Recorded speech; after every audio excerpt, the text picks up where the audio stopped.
Hi, I'm Peter Lauritsen. I was the co-producer, second unit director on the film, and we're going to talk about the drone sequence. The drones were the way that the Sona were going to take hostages, if you will, from the surface.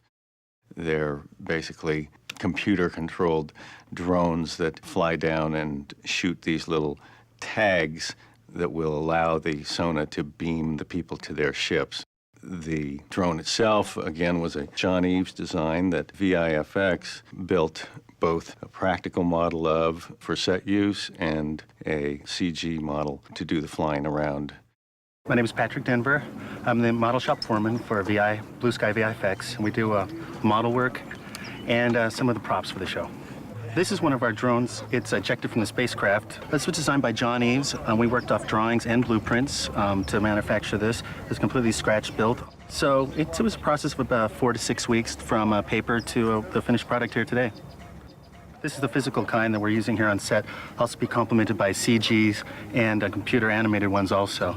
There's several models of this here today. This is the hero. We also have some very crushable ones that the actor's going to demolish later on. Another kind of complex sequence where we wanted to integrate these drones with the practical environment as much as we could. So when we went out and shot the second unit material, we had to envision all these drones flying around in the air and direct our actors to respond at the right time and so forth. So there was a lot of timing issues when we were shooting the second unit, and had to also be concerned about who specifically was going to get beamed out, because they had to be isolated from the other people in the crowd, or you'd get into some real rotoscoping issues that you didn't want to deal with.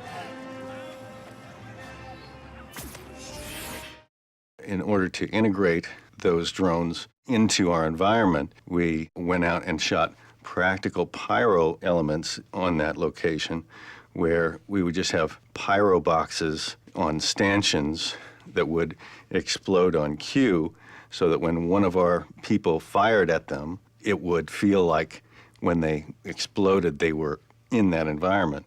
So that really helped tie them into our practical footage. One shot in particular where a drone comes in and Worf swats it out of the air was actually a composite shot.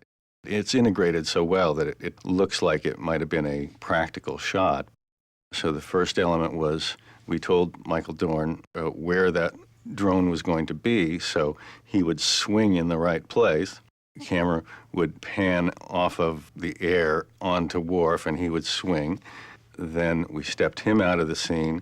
In his place, we put a pyro box, which is just a black box with a pyro charge inside it that can be set off by radio control. And then we put those two elements together and then also put a little interactive flare on the actor's face so that it felt like that explosion was right there with him.